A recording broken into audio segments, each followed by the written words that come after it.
This is the automotive equivalent of March after no fat February. You've got a nasty disposition. Everyone knows the reason why.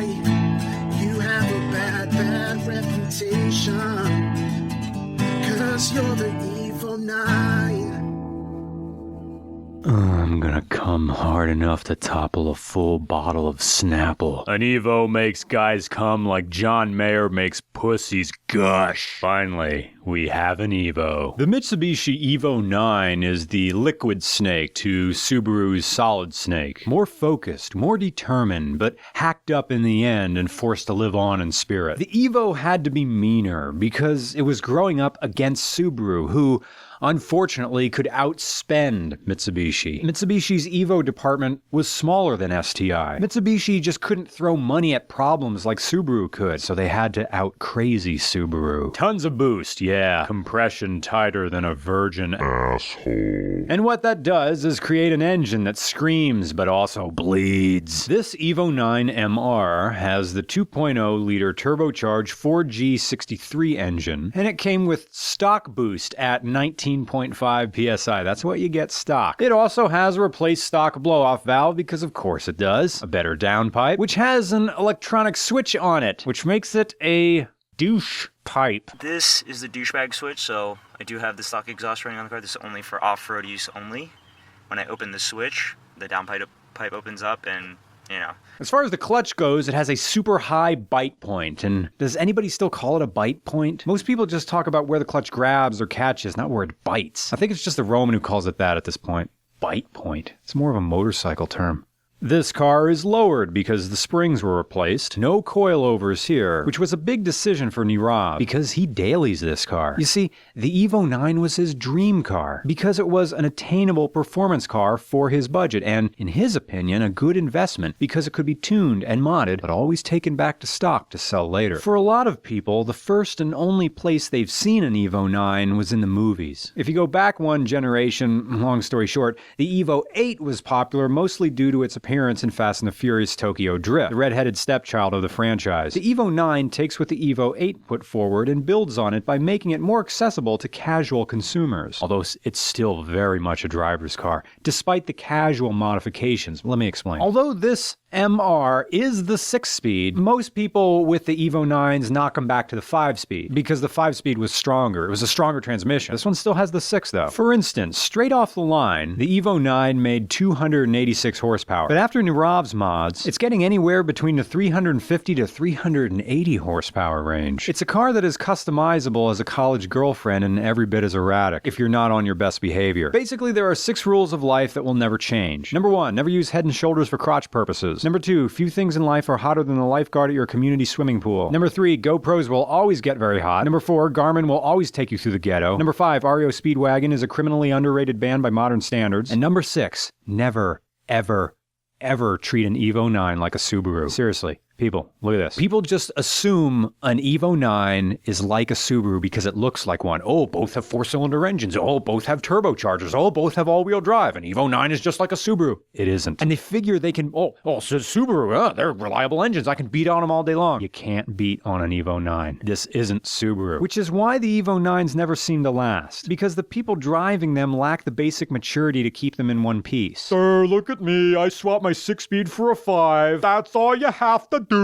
Yo, bro, I put my foot on the floor in residential areas, and I'm ready to forward you that clip of Jon Stewart in Crossfire, even though I sent it to you 6 times already, bro. The Evo IX attracts immaturity, but you have to be wise beyond your ears to drive one of these things. Because while the gearbox feels like a Honda, it isn't forgiving like a Honda. Tackling an Evo IX before you're ready can be as awkward as babysitting your old babysitter's kids, and twice as dangerous, because the Evo IX can get away from you before you even realize what's happening. Because the ACD differential isn't forgiving like Subaru's. It's called Mitsubishi's Active Center Differential, and it was first used on the Japanese market Evo VII. It came to the US first with the Evo VIII MR, and it became standard on Evos afterwards. ACD comes with 3 modes, tarmac, gravel, and snow, and I think you remember this from a Top Gear episode, which adapts response based on varying road conditions, but you have to choose the road conditions. It doesn't choose for you. The ACD uses the center differential combined with the front helical limited slip differential and the rear mechanical 1.5 weighted limited slip differential to direct up to 50% of the torque to the rear wheels, but no more. An electronically controlled viscous control unit, VCU, in the center differential helps to direct more power to a wheel with the most traction and cornering using the VCU to send power to the front or rear differentials. If an Evo is accelerating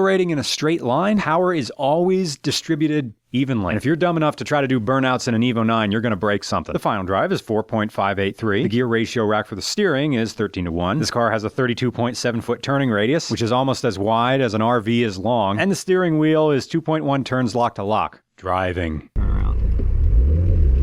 Up, there we go.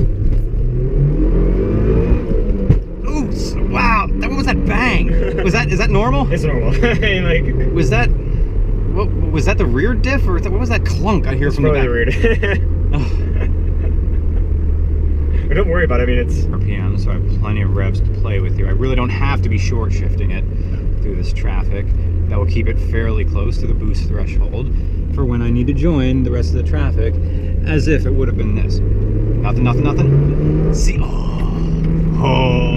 see, now it's on boost. We're at 4, 5. Yeah. Well, you see from the bottom number, negative is vacuum. Oh, I can't. I'm wearing my polarized sunglasses. I can't read that thing. So, it's oh, there it is. Yeah. If I take off my sunglasses just a little bit, here you go. Of course. Now I can read that. Yeah. I'm still driving it like a Honda. That's Eagle, man. He's just riding the. There we go.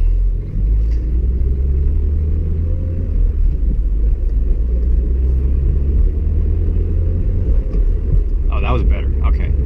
I can shift it faster. I don't have to be totally gentleman. I can. Ooh, nope. I did it again. Sorry. I clunked it. What is? Ugh. That is an unearthly feeling. It feels like you're braking. Okay, so I can't Honda shift it to that degree. It's for a guy who wants an STi but wants to suffer more. I would like to think it's suffering through more of the details. Because of course, like, you know, you constantly get that STi. I'm like, I guess it's the type of guy that, you know, what initially attracted me to this car is that how is it faster on paper than its competitor, right?